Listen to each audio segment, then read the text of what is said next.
e conhecereis a verdade, e a verdade vos libertará. João 8:32. No vídeo anterior, falávamos da Bíblia, como ela surgiu, sua importância, quem a escreveu, e como devemos a ler.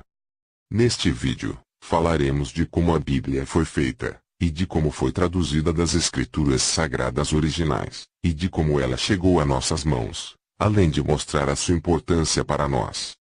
As Escrituras Sagradas, veio do hebraico, aramaico, e grego, os verdadeiros manuscritos originais, e depois foi traduzida para a Septuaginta, que depois veio a ser traduzida para a Vulgata Latina, e assim permaneceu por muito tempo. Claro que hoje, temos muitas interpretações da Bíblia, mas também podemos conferir e consultar sempre as Escrituras originais.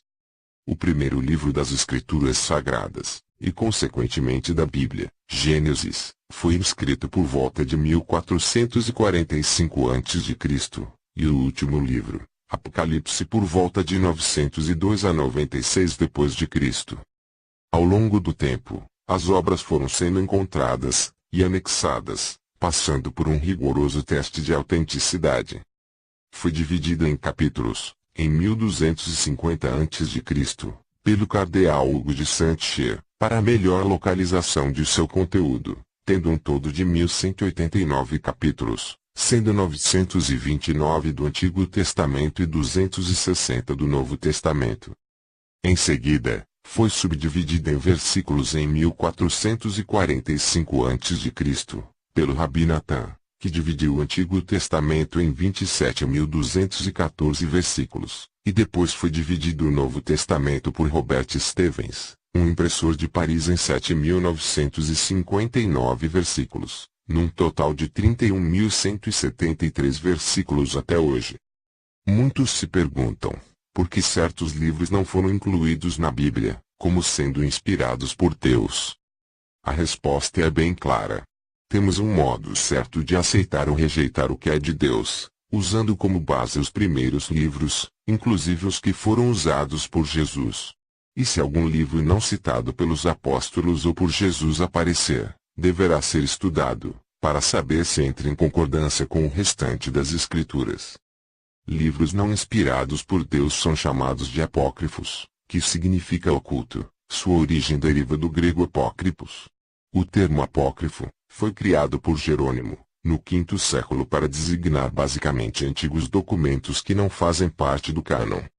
Cânon ou canone é um termo que deriva da palavra grega canon, que significa literalmente vara ou instrumento de medir, mas seu significado figurado significa regra, norma ou critério, veracidade. Ou seja, livros apócrifos são livros que não estão de acordo com a veracidade bíblica original, ou que contenham ensinamentos contraditórios ou errados aos ensinamentos da comunidade primitiva, ou a ensinamentos não reconhecidos pelos apóstolos, pelos profetas, por Moisés, ou até mesmo por Jesus. No Concílio de Cartago, em 397 d.C., onde a Igreja Romana já estava bem solidificada, foi resolvido aceitar os livros apócrifos como próprios para a leitura religiosa, embora não fossem canônicos. Foi somente em 1548, como mais um dogma herético, que Roma reconheceu os livros apócrifos como de igual valor aos 66 livros canônicos. Os reformadores protestantes rejeitaram completamente os apócrifos como canônicos. Os critérios para ser aceito como canônico são: primeiro, o Pentateuco, os primeiros 5 livros da Bíblia. Se os livros apócrifos não concordarem com o Pentateuco é porque eles não são inspirados por Deus, como confirma em Isaías 8:20. Segundo critério, os livros apócrifos não podem ensinar erros doutrinários ou histórias fictícias, tais como oração pelos mortos, falsas curas, queimar um coração de um peixe para expulsar demônio, ou seja, feitiçaria, salvação por esmolas ou obras, alteração dos destinos das almas após a morte, doutrina de purgatório, ensinamentos que contenham artes mágicas como método de expulsar demônios, ensinamentos que pregam oração aos mortos. São por estas e outras razões que a Igreja Católica aceita os livros apócrifos, pois neles dão a falsa base para estas doutrinas heréticas. Além de que muitos livros apócrifos usam vingança, crueldade e egoísmo como ensinamentos. Ou seja, a conclusão é: temos todas as razões para rejeitar os livros apócrifos. Eles são um poderoso instrumento de Satanás para semear heresias destrutivas. A Igreja Católica Romana os abraçou fortemente, porque precisava deles para apoiar suas heresias nos livros canônicos. Então, como é falsa até a raiz, apelou para livros que são fontes de pura enganação e heresias. Satanás tem usado de todos os meios e artimanhas esta igreja, entre outros, para confundir a verdadeira doutrina bíblica, mas os eleitos de Deus terão a luz do Espírito Santo para os guiar e não deixarão se enganar por estas mentiras. A Bíblia completa se compõe de 66 livros que são a única, verdadeira e comprovada palavra de Deus, vinda das Sagradas Escrituras. Antigamente o acesso à Bíblia era extremamente difícil, pois era escrita em latim ou mais conhecidamente como Vulgata Latina. Então Martinho Lutero teve a iniciativa de então traduzir pela primeira vez a Bíblia, em 1521 a 1522, inicialmente com o Novo Testamento, mas somente em 1534, com a ajuda de vários amigos, foi completamente traduzida para o alemão, onde se justificava que poucos tinham acesso e conhecimento da Bíblia e da língua no latim, pois naquela época poucos podiam estudar o latim. Mas infelizmente, ele a traduziu do próprio latim, e não dos manuscritos originais. Isso foi um erro, pois hoje existem más interpretações em todo o mundo. A Bíblia, então, desde aí, foi traduzida por milhares de vezes, por muitas pessoas ao longo dos anos, para muitas línguas, mas foi João Ferreira de Almeida, que aos 14 anos deixou a Igreja Católica e se converteu ao protestantismo, que traduziu inicialmente a Bíblia do latim, usando também diversas outras traduções como francês, castelhano, italiano entre outras para o nosso português, mais uma vez traduzida erradamente, pois deveria ser usado os manuscritos originais. Então terminada, primeiramente em 1645, depois uma outra em 1654, outra em 1657, onde em 1658, enfrentou muitos problemas com o governo, por pregar em português, sendo que o governo era católico e usava a Vulgata Latina. Almeida faleceu em 1691, antes de concluir completamente a tradução da Bíblia. Então Jacob Zolpidem-Acker, também ministro da Igreja Reformada, concluiu então a tradução e a publicou em 1694, mas apenas toda a Bíblia foi publicada em 1819. E hoje temos muitas outras versões traduzidas, mas nenhuma delas deixam de estar baseadas no texto fielmente original, apesar de não serem traduzidas dos manuscritos originais.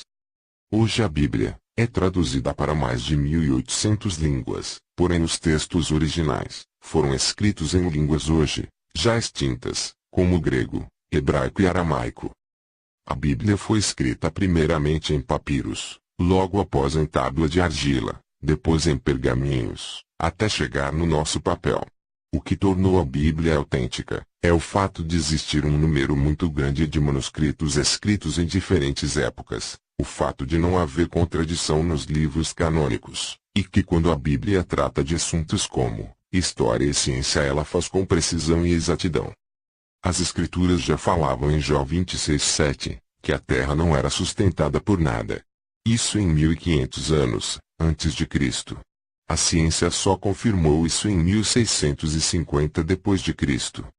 As Escrituras também falam em Isaías 40:22, que a terra é redonda. Isso em 740 e 680 anos, antes de Cristo, mas somente em 1522 depois de Cristo, a ciência prova que a terra é redonda. As Escrituras falam do ciclo da água, em Eclesiastes 1:7 e 11:3, além de Amós 11:3, porém essa teoria só foi provada no século XVI e XVII depois de Cristo. As Escrituras falam do fogo debaixo da terra, em Jó 28:5, porém isso só foi provado pela ciência no século XX entre 1905 a 1936 depois de Cristo. Até sobre os carros de hoje, as Escrituras já falavam em não 2,4, entre 663 e 612 a.C. Claro que, além disso tudo, ela já falava da vinda de Jesus. Vemos isso lá, em Isaías 9:6. E até de sua morte, Davi já havia falado no Salmo capítulo 22. Mas a profecia, mais clara é de Isaías capítulo 53, além de Isaías 56, que fala exatamente do sofrimento de Jesus. Em Daniel capítulo 9, prediz também a data exata em que Jesus seria morto. Então, como podemos ver, o Antigo Testamento prediz exatamente a profecia que foi cumprida por Jesus. E vemos também que Jesus já nos alertava, profetizando sobre os acontecimentos futuros que antecederiam a sua volta, em Mateus capítulo 24, versículos 1 a 14, Lucas capítulo 21, versículos 5 a 19, e Apocalipse capítulo 16, versículos 2 a 17. Então, não nos resta dúvidas de que as Escrituras são verdadeiras e fiéis no que dizem. Resta a você acreditar ou não, a escolha é sua.